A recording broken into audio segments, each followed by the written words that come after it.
When did things get weird?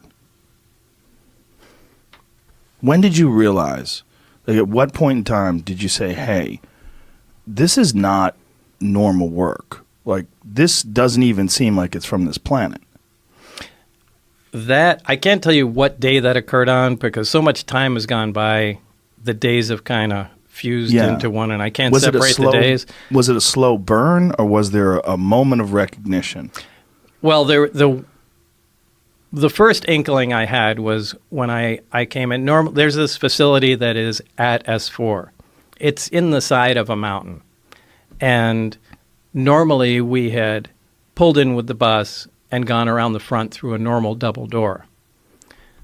This time that I went in, there were hangar doors open. I went in through the hangar door, and in the hangar door was the disc, the flying saucer that I worked on. I saw it sitting there, and we walked by it. It had a little American flag stuck on the side, and I thought, oh, my God, this finally explains all the flying saucer stories. This is just an advanced fighter, and this is fucking hilarious. Right. So I went by, I slid my hand alongside it. I got reprimanded immediately for touching the thing. And there was a guy, an armed guard, that followed us in and just said, keep your eyes forward and your hands at your side and just walk in the door. So that was the first time I had seen anything that was weird. It was some time later that I was introduced to my my lab partner, Barry. And we had some of the subcomponents of the craft in the lab. And Barry was very anxious to get a new lab partner. So he was very talkative and couldn't wait to show me different things. And it was in the demonstration of the reactor working where it caught my attention to where this is technology that doesn't even exist. So, I mean, that was the first time I knew that this is really something different. What was it? What was it? What was it about this reactor that made you think that it didn't exist technologically? Well, it was I actually have to back up because there were some briefings that I read before that certainly gave me the impression that this was going to be a weird job, but this was the first hands-on thing. This was a small reactor about the size of a hemisphere, about the size of a basketball, on a metal plate, and when it was running, it produced a gravitational field of its own. Now, this is something that we can't do. We can't produce any gravity. The only way we get gravity is from large quantities of mass. But there's no machine we can have that turns on that makes gravity. Like, you can turn on an electromagnet and it makes a magnetic field. We can't make a gravitational field. Anyway, this device was producing that. And Barry said, almost like he was bragging, go ahead, try and touch the sphere. And I couldn't. It pushed my hands away, just like two like poles of a magnet. So that was... so like when you take two magnets and you try to press them together and they push against each other? Yeah, that kind of cushion feeling, but you can't get them together. The closer you put them, the more they push. But and you felt that physically with my your hand? Yeah, now there's nothing that does that. And that immediately caught my attention, going, wow, this is something else. What was your thought? Like when you felt that and you knew that there was nothing that you were aware of that could produce this? Then that connected me to the briefings that I read on the first day at S4 was that, everything that I had read was apparently accurate. What were you reading? It was kind of an overview. This project was to back engineer the alien craft. And specifically, it was to try and back engineer and see if we can duplicate the technology with available materials. Now, to do this, they split the project into many different pieces for several reasons. They do this on all classified projects, so nobody has the complete story, but they compartmentalize everything. Now, we had the power and propulsion system. So what the briefings they gave me were like a 1 or 2 page overview of some of the other projects that were going on, on the craft. The only reason they do that is just in case what you're working on is connected intimately in some way that we don't know of to one of the other projects. You have to know their, their existence. So, again, they have everything from metallurgy to, weapon potential of the craft. And these were all, essentially very short briefings. But mine was just power and propulsion. And it made it very clear that what I read was accurate. So when you were reading that, before you actually saw the reactor, what were your thoughts on what they were describing? If you knew that something like that didn't exist, and they're describing it in the briefings, what did you think you were going to see? I didn't know at the time. I mean, I was reading, I thought, is this some kind of test? See if you're crazy? Well, not to see if I'm crazy, a lot of times they'll take in real high security jobs. I mean, they'll intentionally insert nonsense into them, whether it's to confuse the fact or if for someone was to leak it out, they would carry that information along and know where it came from. So I read through the documents, but, I didn't know if this was, part of some kind of test or, Right. Or what, or was it potentially realistic? I mean, I really didn't consider it being all that possible as far as being the actual thing that I was going to work on at the time. How did they turn it on? The reactor? Yeah. The reactor can be turned on or turned off in a lot of different ways. The way Barry showed me it, the hemisphere is removed. There's a small tower in the middle. When you put the hemisphere on, the reactor activates. The reactor shuts down. It's load sensing. So if there's no load on the reactor at all, it shuts down. When there's a load present on it, it starts up again. Load meaning? You can consider it an electrical load. So although it doesn't necessarily operate electrically, there's no wiring that connects any of the subcomponents together whatsoever. They just have to be in the immediate vicinity. The stuff is borderline magic, and that's essentially where we left it, when I left the project. So there was no progress made? There was some progress. I mean, we did identify, at least we think, some processes and had a rough idea, we think, of what was going on. But I think this is a problem that they've had for a long time. And, I was replacing somebody that Barry worked with prior to me. And I think there was some horrific accident that I didn't have a whole lot of information on, but, Barry alluded to that. A horrific accident, like where someone died, or? Yeah, where somebody died. Because they were trying to tamper with things or figure out how something worked? Yeah, the reactor in particular. But yet he let you touch it.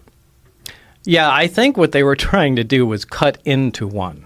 Oh, now, Jesus. they had more than one there, and that was supposedly there was an unannounced nuclear test, and that's what it was. At the time, remember, they were still doing underground nuclear tests at the test site. But from what I understand, according to Barry, there was an attempt made. Now, this must have been a pretty desperate attempt because it's not a very scientific process to analyze something that way. But it looked like they used a plasma cutter or something like that to cut into an operating reactor. How many of these things did they have?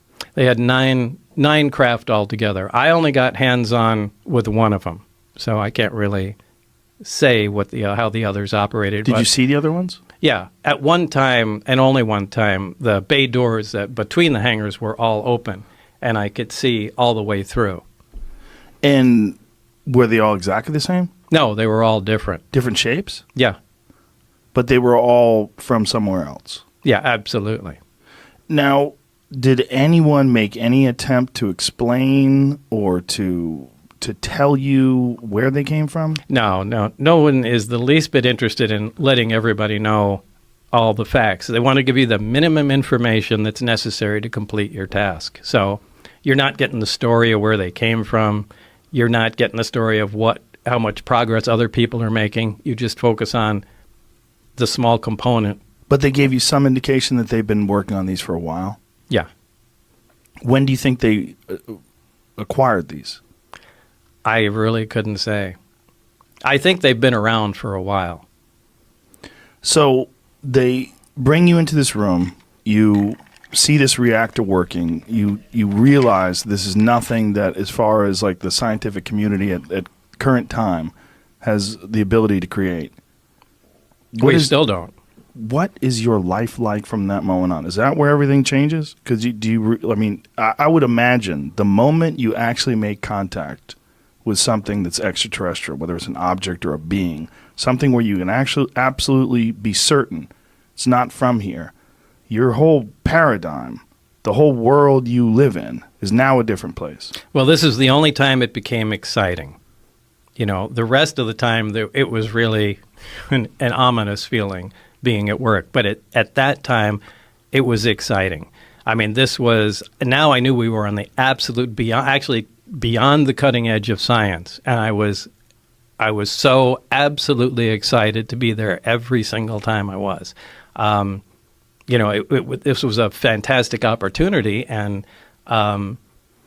however, in short order, it began to concern me.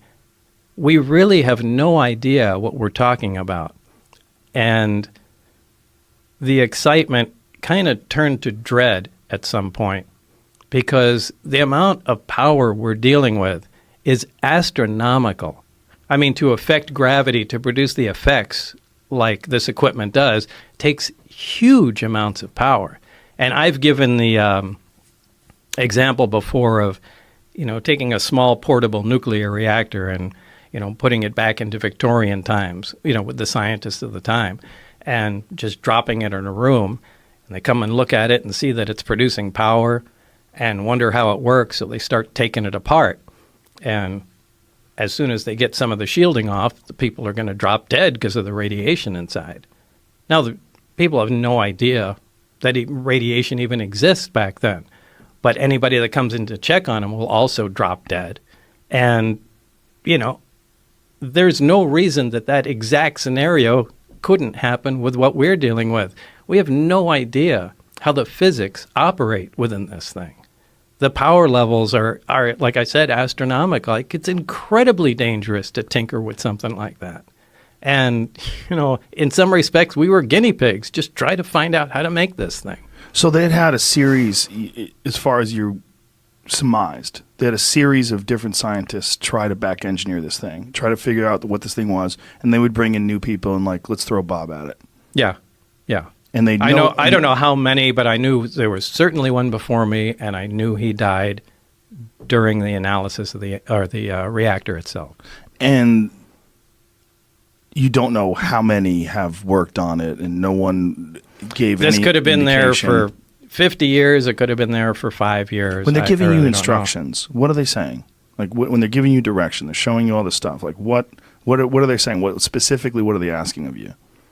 Well, essentially what they ask is what I said. We are just to gather as much information as possible, find out how it operates, and see if we can duplicate it. But they never told you where it was from. They never let you ask questions about where it's from. Well, if the information I read in the briefings was accurate, now what I do have to say is the information that pertained directly to the reactor was accurate. What I read did jive with reality.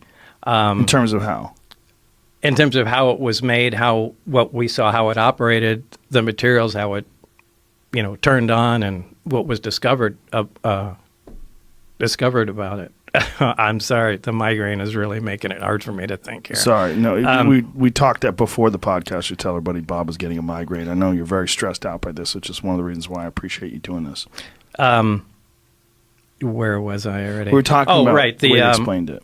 And so there was some paperwork that indicated that this was from the Zeta Reticuli star system. Now, how they obtained that, I haven't the slightest idea. But it wasn't just from the Zeta Reticuli star system. It was what they called ZR3. So it was a third planet in that star system.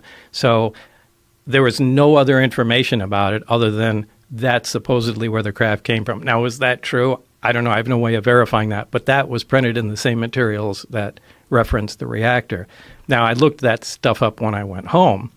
And Zeta Reticuli is a binary star, two stars that orbit one another. And it's only visible in the southern hemisphere, and it's about 30-some-odd light years away.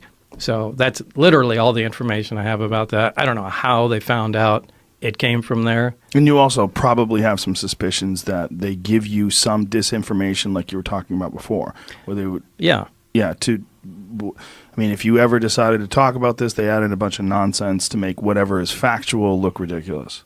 Right. Or be able to trace it down. Like, okay, this fax came out, and this Lazar guy said it came from Zeta Reticuli, so they knew it would when be you me. read Zeta Reticuli, were you like, what in the fuck is this? Well, reading all of the stuff, it was, what in Right. the fuck is this? You're like, why did I sign up for this? Like, what? No, to me, this was cool. This Right. was interesting. I said, I was just excited to be out in a secure area, in the middle of the desert. I said, Right. this is awesome. How old are you at the time? I was in my 20s.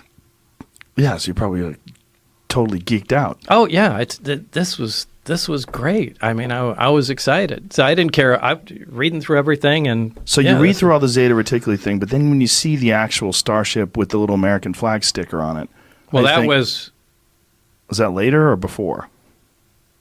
that was before. So before. So you see the thing before, and you say, "Oh, this is American." Wait, what's that before? Hard. So many years. Yeah, I can't.